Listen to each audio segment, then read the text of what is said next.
Baik, jadi pelajaran minggu lalu karena nyambung dari pelajaran hari ini, materi yang kakak sampaikan yaitu pendudukan Jepang di Indonesia, atau yang dulu sebelum masa kemerdekaan itu disebut Hindia Belanda.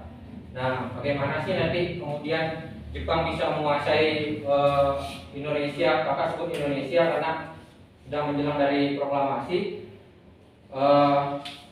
Bagaimana dalam waktu 33 tahun itu Jepang bisa menguasai dan meraup sumber daya alam yang banyak di wilayah Nusantara atau Hindia Belanda. Jadi pertemuan minggu lalu kita sudah melewati masa kolonialisme bangsa Eropa. Ada yang tahu bangsa Eropa yang mana menjajah Indonesia? Ada yang tahu? Angkat tangannya. Bangsa apa saja? Kan ada, Pak sudah jelaskan. Ada yang tahu? Bisa lihat di bukunya, buka bukunya. Kita bahas sedikit. Bangsa. Ya, siapa namanya? Kadek Blitar. Ya, silakan. Bangsa Portugis. Ya, Portugis. Oke. Selain itu ada lagi? Nah, selain bangsa Portugis sebenarnya ada dua bangsa lagi, yaitu bangsa Spanyol yang kemudian nanti ketika ada perjanjian di Maluku itu menyebar ke daerah Filipina. Kemudian yang paling lama itu bangsa Belanda. Nah, kali ini kan lanjutan dari masa itu, masa kolonialisme, yaitu pendudukan Jepang. Silakan buka bukunya halaman 285. Silakan catat dari penjelasan kakak apa yang kalian anggap penting, dan nanti kakak berikan waktu kalian melakukan sesi tanya jawab. Oke, kita buka buku halaman 285. Sudah? Sudah. Oke. Jadi sebelum mengarah ke materi, tujuan pembelajaran itu ada 3, yaitu menjelaskan latar belakang, sifat pendudukan, dan juga dibarengi oleh masa kependudukan, juga apa yang menjadi implikasi dari masa kolonialisme Jepang dan imperialisme itu sendiri terhadap wilayah Nusantara. Jadi yang pertama itu sebenarnya kita akan membahas 4 sub ini, yaitu latar belakang, masa pendudukan, kemudian sampai ke perlawanan yang dilakukan oleh rakyat Indonesia itu sendiri. Jadi yang pertama itu masuknya Jepang di Indonesia. Nah, ini ada peta bagaimana masuknya Jepang di wilayah Nusantara, yaitu Jepang menyerang Hindia Belanda karena Jepang pada saat itu juga sedang berseteru dengan Amerika Serikat di Pearl Harbor.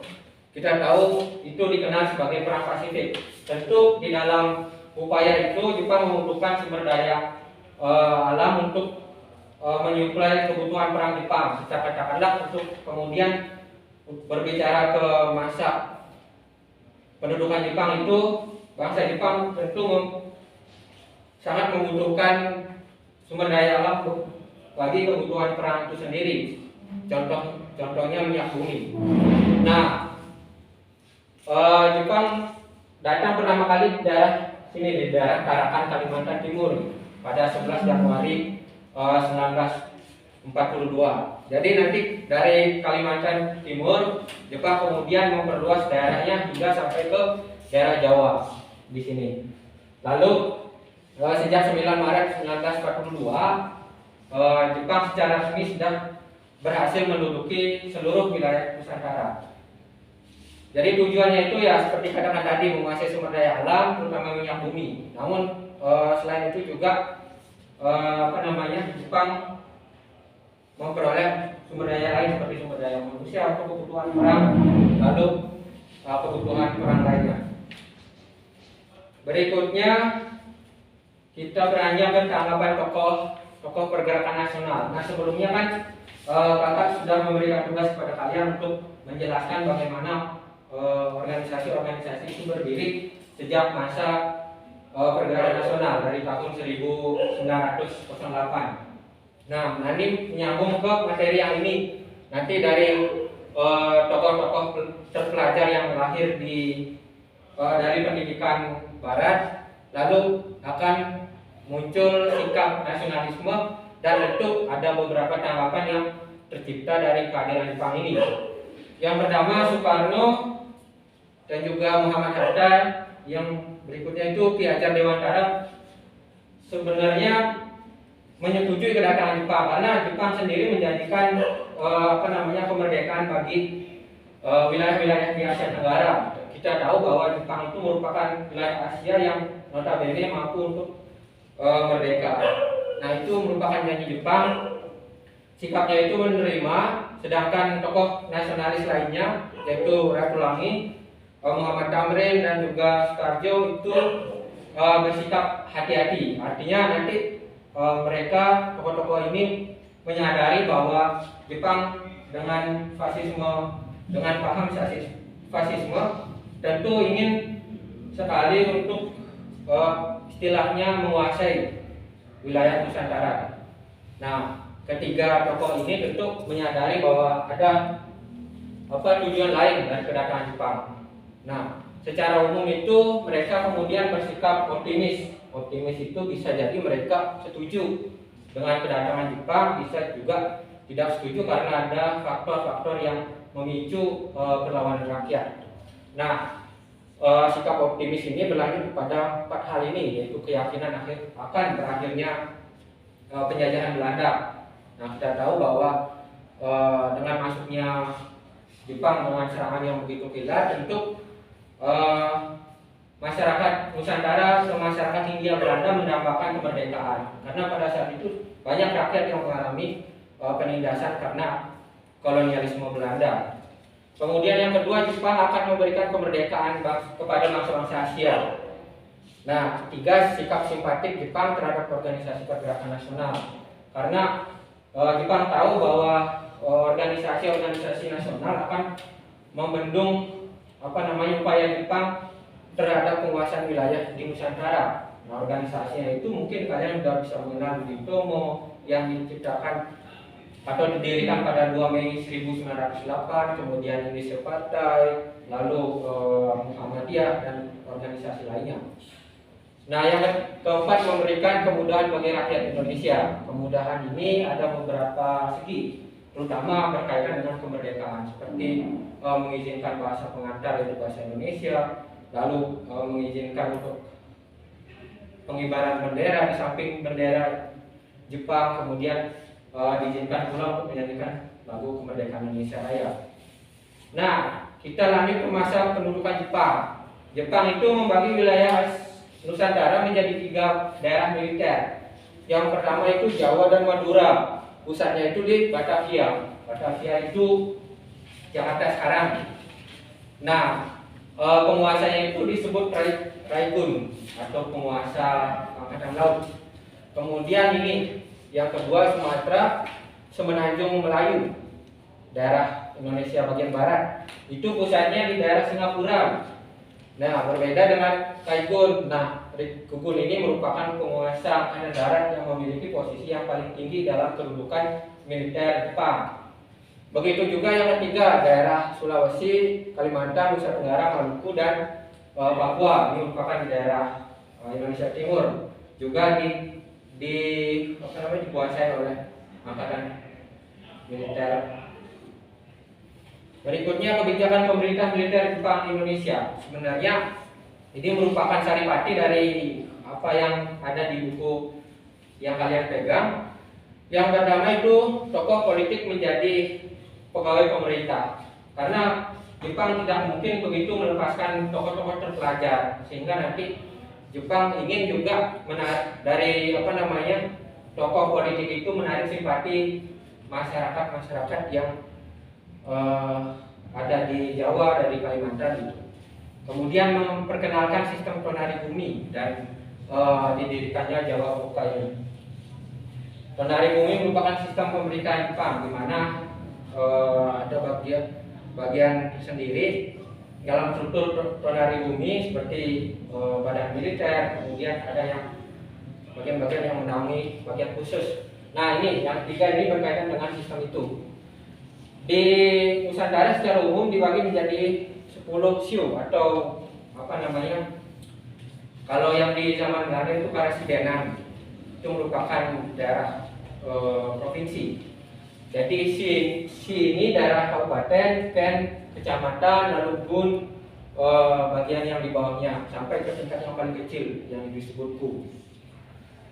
Jadi yang keempat itu membentuk banyak lembaga semi militer dan militer. Kita contohkan ke Bodan, Badan Pengawasan, dan juga Senenda, lalu Kujinkai dan DEO. DEO ini merupakan badan kepolisian Jepang. Nah, dampak apa sih yang ditimbulkan dari pendudukan Jepang di Indonesia? Kalau berbicara dampak pasti mengarah pada berbagai aspek kehidupan. Yang pertama bidang politik, yaitu membubarkan semua kegiatan masyarakat. Tentu dalam pelaksanaannya Jepang melihat bahwa organisasi-organisasi yang berdiri akan mengganggu kegiatan Jepang di Hindia Belanda. Nah, kemudian dibubarkan organisasi yang menurut Jepang itu akan membahayakan stabilitas kekuasaan. Berikutnya melakukan pengawasan tokoh-tokoh nasional. Kan ada beberapa tokoh yang dilahirkan dari pendidikan dengan gaya Eropa, dan juga ada pendidikan yang dididik dengan pendidikan Barat di Nusantara. Jadi ini kebijakan lainnya itu mendorong penggunaan bahasa Indonesia seperti yang katakan kakak tadi, membentuk kerjasama dengan tokoh nasionalis, membentuk kembali Putra. Ini Putra singkatan dari Pusat Tenaga Rakyat, yang nanti Putra ini dijadikan alat untuk mengeksploitasi sumber daya alam dan juga sumber daya manusia, karena perdagangan budak terjadi juga di wilayah di masa pendudukan Jepang. Kemudian membentuk Sho Sangihin, lalu mendirikan Jokokai. Nah, di dalam bidang ekonomi itu ada semboyan yang dikenal dan yang diilhami oleh Jepang, yaitu negara makmur akan juga setara dengan militer yang kuat. Nah, sumber daya yang digunakan bagi kepentingan perang, kalau di masa perkuliahan kakak itu disebut dengan autarki, di mana autarki itu Jepang menginginkan supaya daerah-daerah itu bisa mandiri untuk mengelola ekonomi, kemudian nanti hasil dari ekonomi itu diserahkan kepada pemerintah militer. Kebijakan lainnya itu menyita aset ekonomi yang penting seperti pabrik, kemudian ada lagi alat-alat produksi yang lain untuk kepentingan perang, melakukan pengawasan ketat dalam bidang ekonomi. Nah, ini kebijakan yang kakak katakan tadi, self sufficiency. Berikutnya keempat, setoran wajib Romusa. Nah, di masa pendudukan Jepang itu diterapkan Romusa ke kegiatan atau kerja paksa yang dilakukan oleh Jepang untuk bekerja pada sektor-sektor sektor ekonomi seperti perkebunan, juga pabrik gitu. Nah, itu menyebabkan merosotnya produksi pangan karena petani tidak bisa bekerja di tanah mereka sendiri dan mengolahnya. Nah, itu berbarengan dengan terjadinya kelaparan.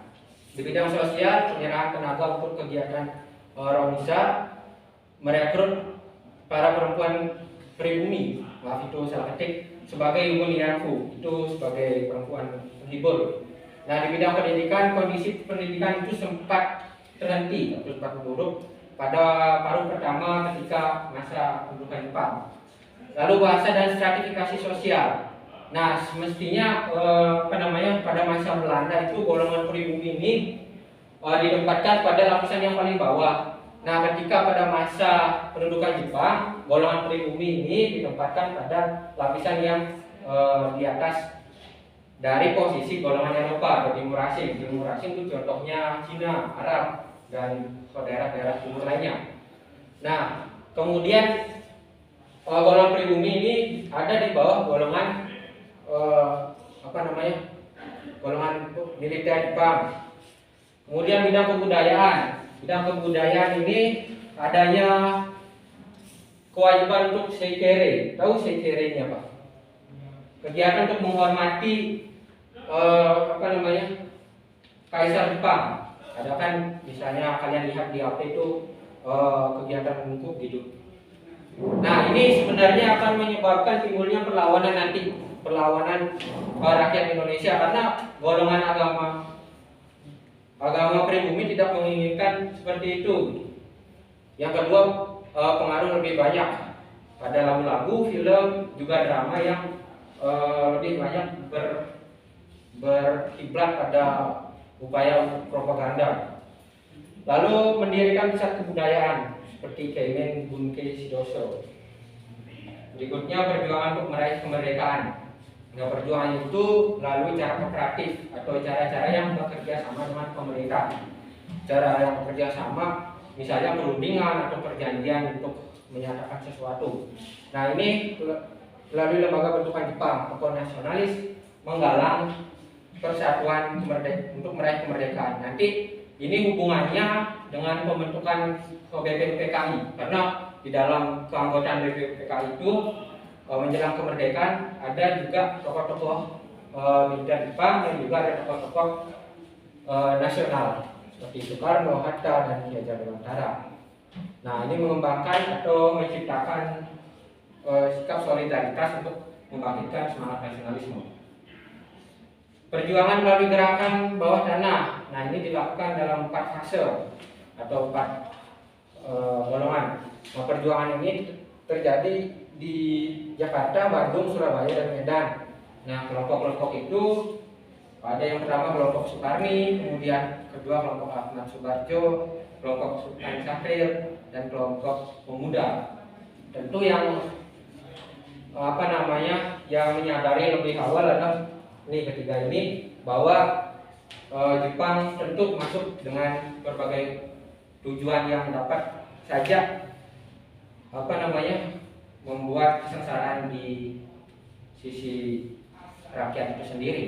Nah, perlawanan senjata itu juga dibagi 4. Perlawanan rakyat di desa Sukamana di daerah Tasikmalaya. Nah, ini karena latar belakangnya penolakan santri melakukan sekere tadi melakukan penghormatan terhadap kaisar, karena bagi golongan santri itu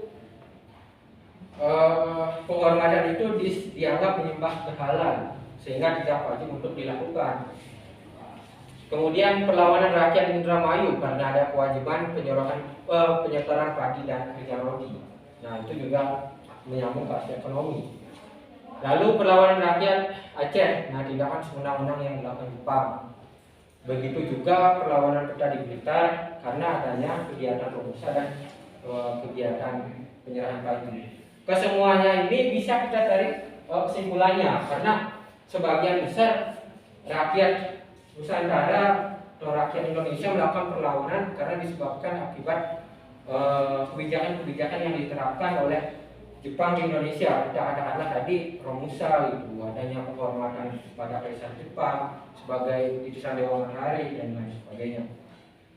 Nah, itu saja sih materi yang kakak berikan. Mungkin kita ambil kutipan dari Nelson Mandela. Nelson Mandela ini merupakan tokoh yang memperjuangkan, ini kan memperjuangkan kemerdekaan Afrika gitu. Nah, apa yang dikatakan ia adalah pendidikan merupakan senjata paling mematikan di dunia karena dengan pendidikan dapat mengubah dunia. Nah, jadi itu saja materi yang dapat kakak berikan. Untuk selanjutnya kakak ingin mengukur apakah kalian sudah paham atau belum. Nah, ini ada satu soalnya. Nah, permainan teknis dari permainan itu silakan kalian mengisi satu kata atau dua kata di sini di atas sini ya. Nanti dari kata itu nanti akan ditukar ke teman yang lain. Silakan nanti buat jawabannya di sini ya. Jangan banyak-banyak karena ini waktunya sedikit. Oke.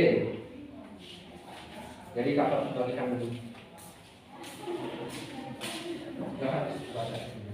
Satu-satu ya.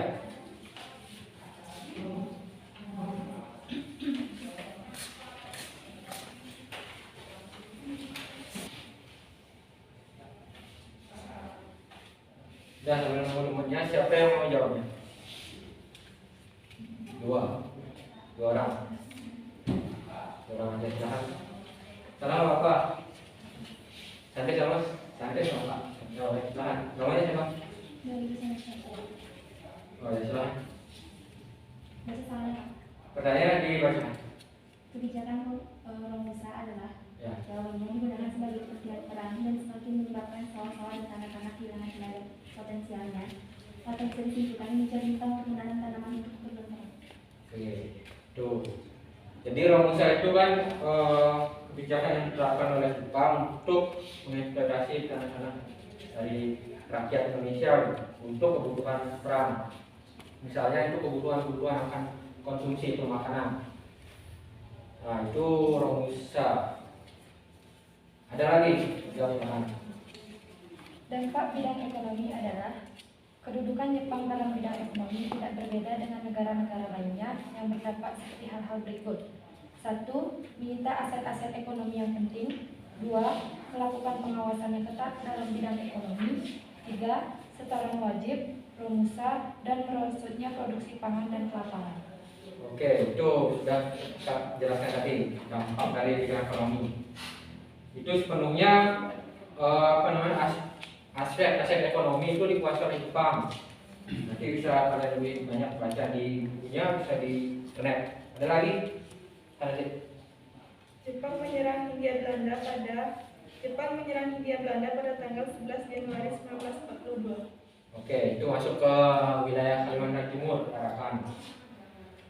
Nanti untuk tanggal-tanggalnya itu kan ada banyak sekali. Itu misalnya ke daerah Jawa tanggal berapa, kemudian menyebar ke wilayah bagian barat Sumatera itu tanggal berapa gitu. Sehingga nantinya pada Maret 1942 itu Jepang berhasil untuk menguasai sepenuhnya wilayah Hindia Belanda. Nah, itu saja sih yang pelajaran kakak pada hari ini. Jadi terakhir kesimpulan dari kakak, sebenarnya penjajahan dan masuknya Jepang di Indonesia itu tentu ada beberapa tujuan yang ingin mereka terapkan atau mereka dapatkan. Nah, karena perang terhadap kolonialisme dan imperialisme Belanda itu berakhir, ini kemudian dilanjutkan oleh masa pendudukan Jepang di tahun 1942 sampai 1945. Itu merupakan rentang 3 tahun.